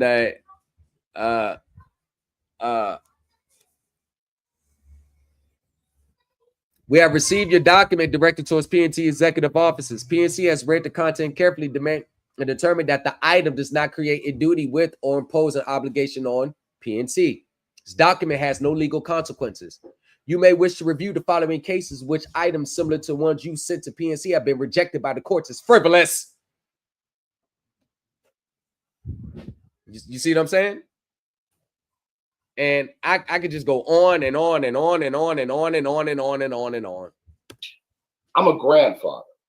I wish I had the leeway to be irresponsible and just live a life of luxury at everybody else's expense. And in doing so, and to facilitate it, define or redefine words for the benefit of my luxury. I wish I could do that. Right? Yeah. So I wish I could. Come on, man. You see the 1828 Webster's Dictionary definition of American. Oh, it's the copper color. Yeah, the Americans. Something.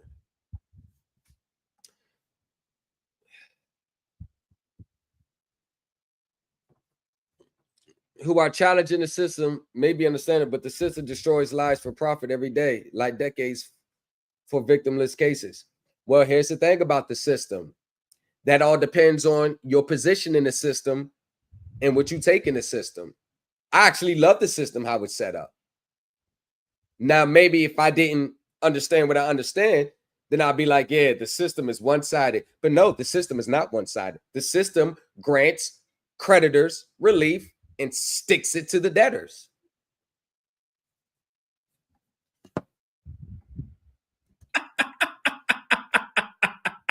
Every time I tell people, they ask me, what's my nationality? American. And they're like, no, what's your actual nationality? American. No, that is the nationality. Now, one of the things that we teach in the organization, right? Because again, America is the new world, right? Citizenship qualification. In the old world, if I want to be a citizen of Italy, I have to be Italian. It's based on, what's the term, the Latin term? Jus sanguinis, right? Right of blood. Yep. Yeah. In the United States of America, United States is rare. It's a rare exception compared to the rest of the world, where birthright citizenship has no ties to blood. Thank you. Or ethnicity. You have to adopt the ideal of e pluribus unum, out of many one, right? Meaning one nation made up of people with connections to the old world. So what happened with our people in terms of identity is, up from slavery, the old world connections lost. And that's what the movement is about. It's just that. Right. To go back to what you were saying previously, and to go back to what Taj is, because it's not just Taj, it's a lot of other people. You already mentioned Roger Elvick. I can already think of other gurus, Winston Strout. Yep. Winston Shrout, gosh, oh my God, I'm already losing. Oh my God, Carl Lentz. Carl Lentz is another big one. And people, which y'all don't understand. Well, I'm not what you don't understand. What I want you to understand is Winston Shrout, Roger Elvidge, Carl Lentz.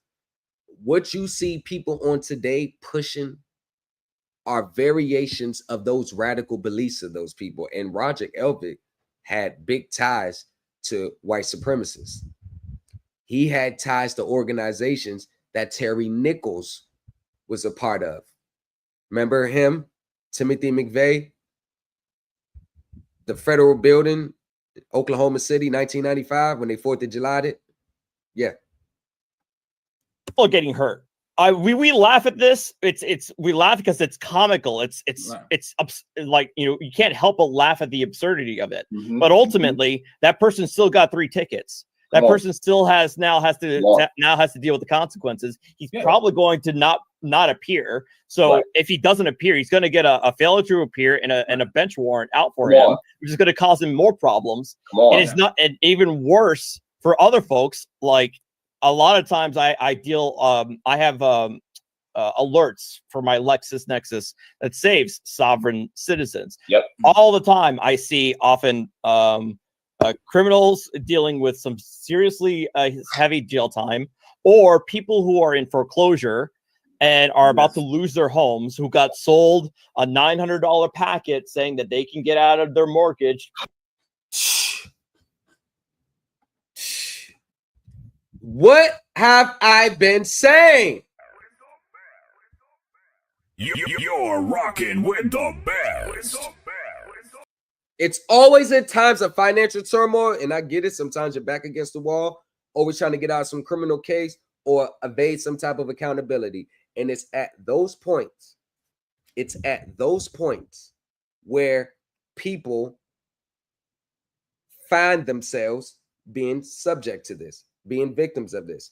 $900. I know a story that one person told me that they paid more for that sovereign citizen packet than it actually cost to get their house out of the threat of foreclosure. And they paid more for the sovereign citizen package instead of just paying that amount to get their house out of foreclosure. Now they can really sit back and defend. But you can't defend in stress, and it breeds desperation, and it breeds them making these ill-advised moves. Just by filing this, or they're facing 3 years in back taxes because they were told by a guru you don't have to pay taxes, and then now they're seeing several thousands in. That's what I just told you the dude's return. They was taking this stuff because he was told he didn't have to pay, and he sent me the stuff that person told him to do, an affidavit of non-corporate existence.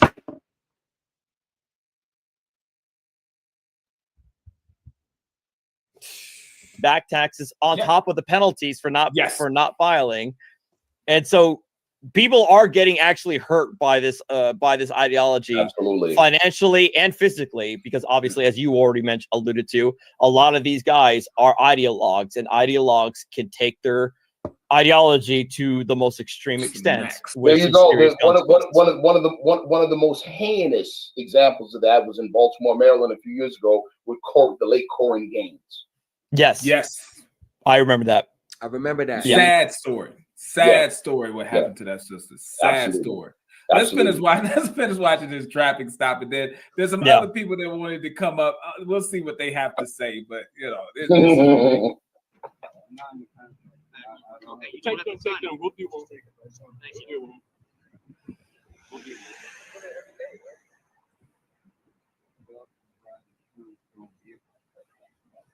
them. Don't argue that. You don't argue with him. You talk to the magistrate. Just take the magistrate.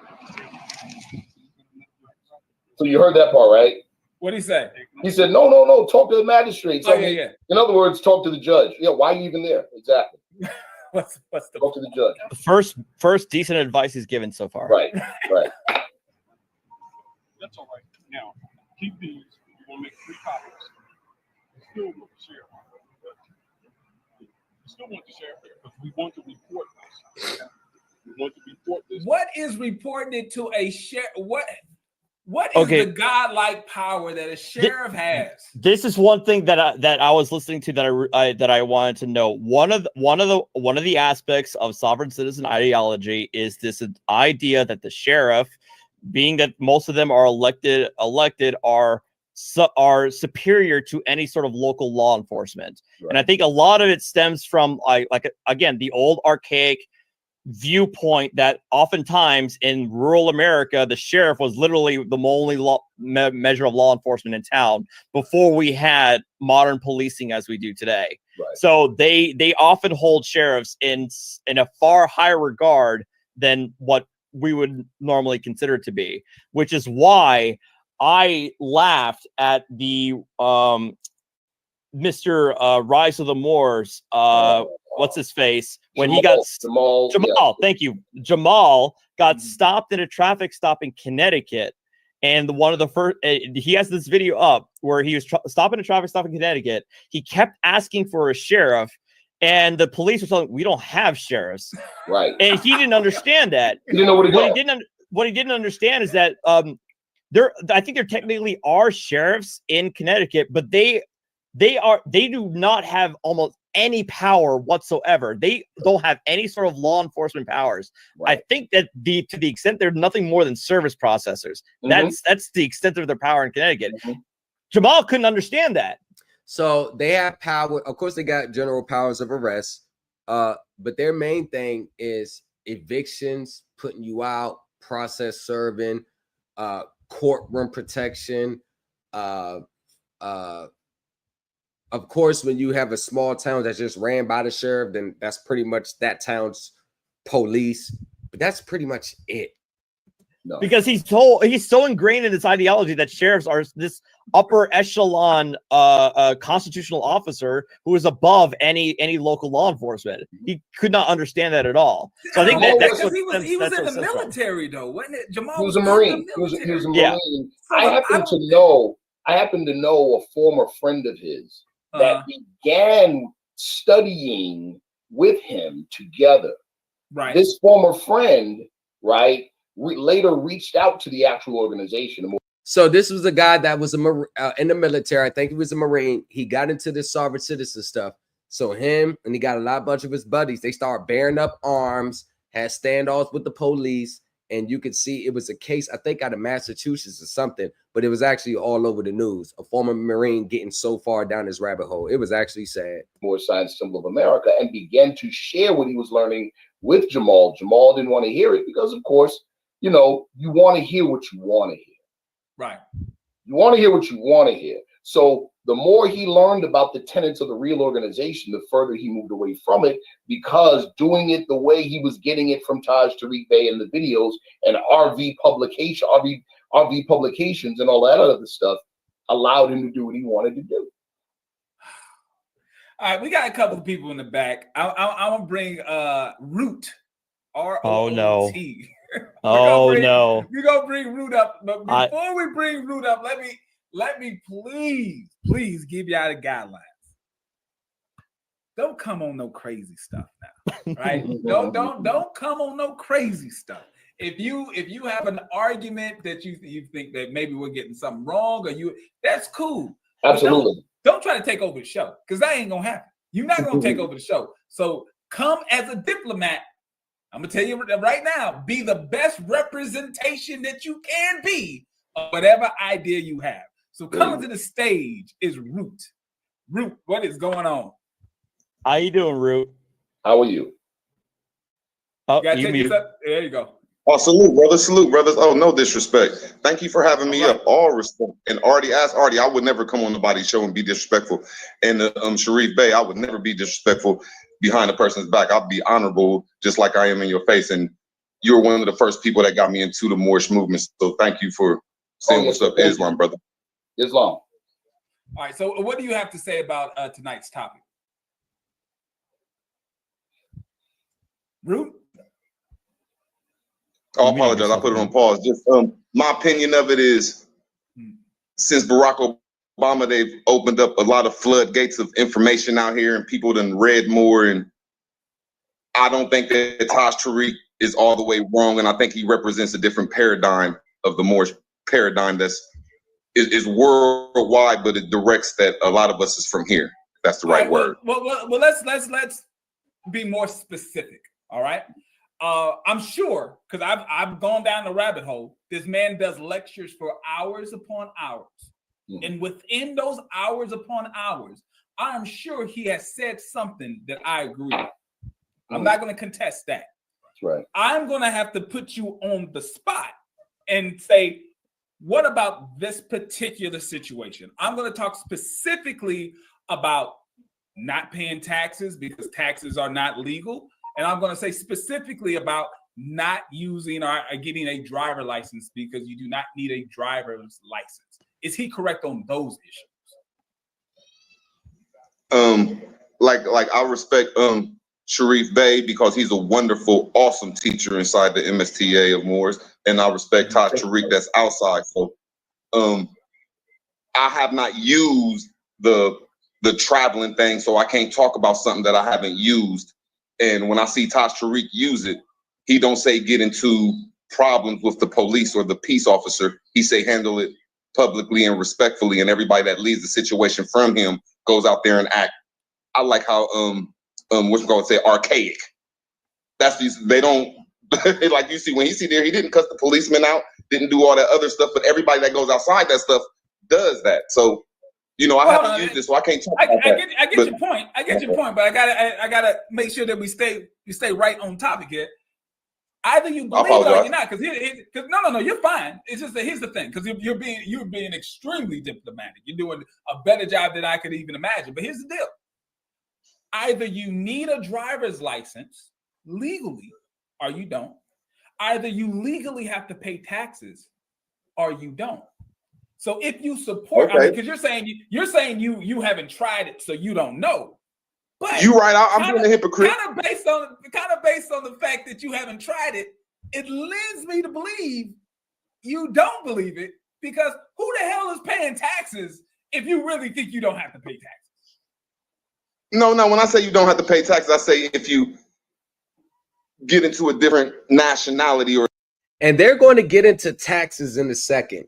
As it goes along. And when they get into taxes, when they're done, I'm going to give you my breakdown of the income tax law. Or a status correction, or you find out who you are. And through the Constitution, it says certain things that you could use to be lenient on your taxes. Like what? That's all, and if the person will read more on that, there's different things. Okay. You can prove it. Like what? All right. Hey, work on the Wi-Fi. Come back, Root.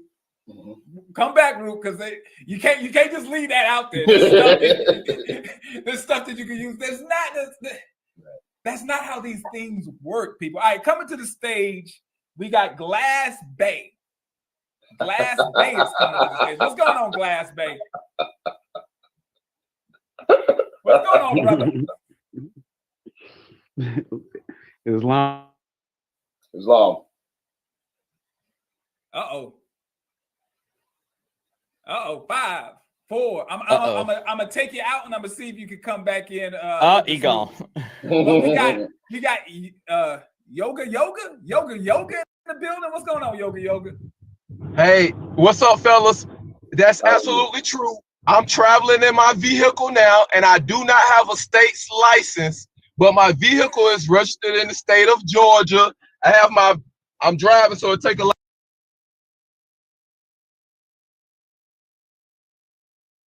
Hold on. Hey, no, wait, I do have. Islam.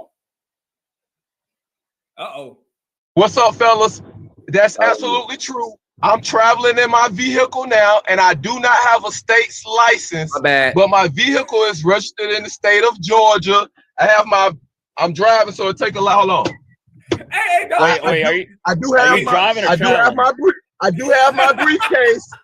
I do have my briefcase. I'm driving, and I have my briefcase with my legal documentation that I'm traveling. Brother, real talk though. Real talk. I appreciate, but be safe on the road. You do not need a license. You can travel in this country. It's in your inalienable rights to travel in this country. So when you meet a peace officer and the peace officer says, "Let me see your driver's license," I properly ID myself, but I let my ID lets the peace officer know that I'm not driving. I'm not on the road for commerce. I'm on the road traveling. And so my paperwork in my briefcase that's registered with That the semantics game. I'm not driving. I'm traveling. Is your license suspended? Yeah.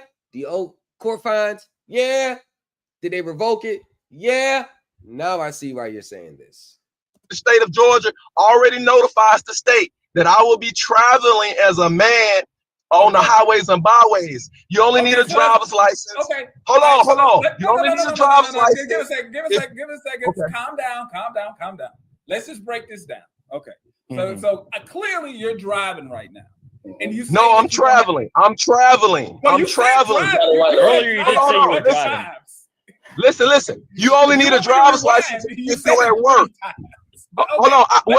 I'm saying it for you guys. I'm actually traveling because I'm not getting paid to do this. I'm not a truck driver, taxi driver, Uber driver, school bus driver. I'm traveling to the grocery store. So I'm not getting a paycheck commerce to do this action. You see, if I'm a mail driver, a UPS driver, then I need a license to do that. No, I'm a private travel going from my home to the grocery store. Let me ask you can I address that? Yeah, real quick. I just got one question to ask. Sure. I have insurance. but don't have a license. And the insurance insured me under international driver with Geico. I can show you the paperwork. Okay. All right. I do not have. Yes. If I follow that logic all the way through, are you saying that at the same time, the way that you're driving right now, are traveling? No, I'm right traveling. now, I'm traveling. The way that you're traveling. When the officer pulls me over, I show him ID. I got it. Listen to the question. What if you had access to a jet? Could you then climb into that jet, start it up, and fly off without a license? Checkmate. Hold on. Yeah, hold on. It's brothers that have done that. If I own that jet, you have to own it. I own this vehicle.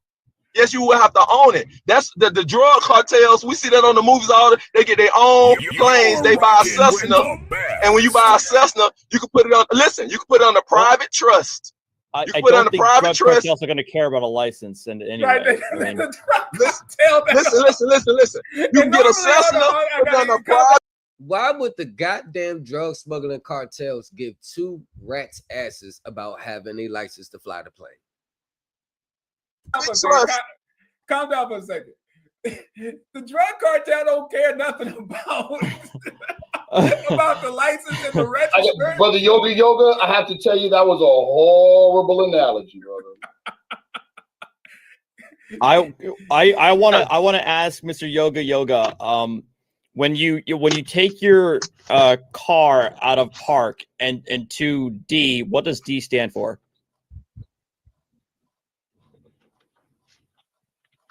Yoga. You got yoga? You see, that's the point right there. He heard the question he asked. We all know what the answer is. But this is the part where they play ignore the question that proves their points, that discredits their points and proves the other one's points. We all know the answer to that is drive. But instead, he's going to pull out the same Secretary of State of Georgia that they all pull out. Like that's supposed to mean something. You there? We see the documents because you. That says State of Georgia. Yeah, right. We saw that, but we have a question right now. Your car, right? I'm assuming that you have a automatic transmission. It doesn't appear that you're driving. I'm gonna tell you what it says. No, It says. I'm gonna answer it. No. You gotta be direct. Okay, what does it say? It says what? What does it say? You're not hear me. You're muting yourself. Can you hear me now? Yes. Okay. It says drive, but they use legalese in the court, and the legal system is up under Latin. It's true. There it is. Drive. It's the same thing they was just discussing what they say, their arguments. So basically, what they want us to believe that the word drive on your gear shaft is not what it really means. It means travel. Drive is different from traveling. The word drive is different from the word traveling. I've been in cases. I can show y'all a video from cases I've been in. I get pulled over all the time. I've been in cases. Traveling and driving is totally different. Look at the legal law. Look at a Black's Law's dictionary. Every attorney knows What's this. the difference? Hold on, brother. Can I address that? The legal law. What did he just say to look at? What dictionary did he just say to tell me to look at? Black's Law Dictionary. This shit is the plague. How did I know? Can I address that? Go ahead. I like to address that, right? Absolutely. Yeah, I'm going to get another beer. Brother, you said your vehicle is registered with the state of Georgia. Am I correct? Oh well. Listen. The vehicle. Hold on. You said your vehicle is registered with the state of Georgia. Am I correct? Listen. The vehicle is registered with the state through a trust. It's not registered to a direct person. It's not registered to a person. That doesn't That's matter. fine. That's fine. It's registered with the state of Georgia. Am I correct?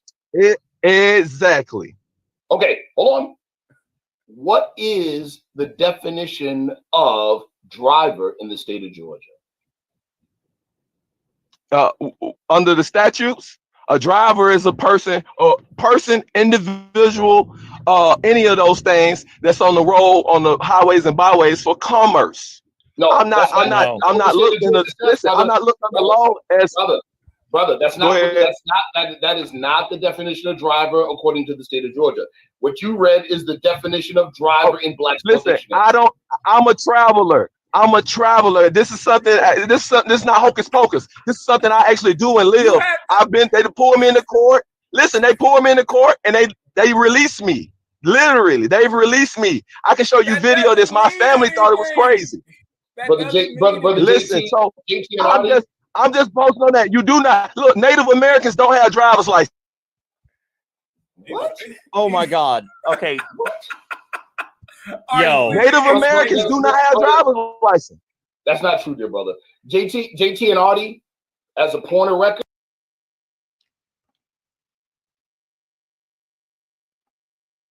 All right, y'all. I gotta go. I got things I gotta get to. But please.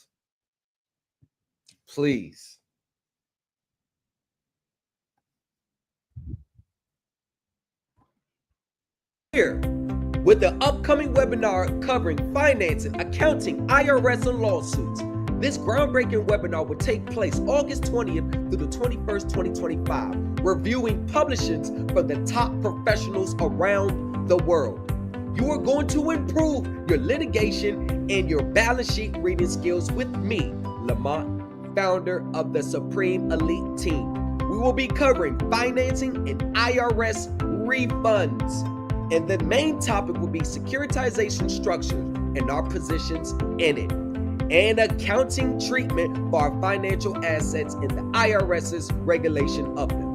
And the recovery of our payments will be a main topic. And the last day, federal lawsuits and the infamous finance charge in our mortgage and auto contracts with case law confirmations.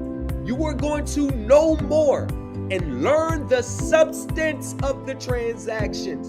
So come join us. If you are interested, you need to send an email to thomaslegacy@603@gmail.com. Go over in group is right. According to your conversation with your friend, the attorney, what we go over in group is right in line with the legal standards and the professionalism on how it has to look and what you need to know when you attack these people. The words that he used was, "You're going about it standard operating procedures."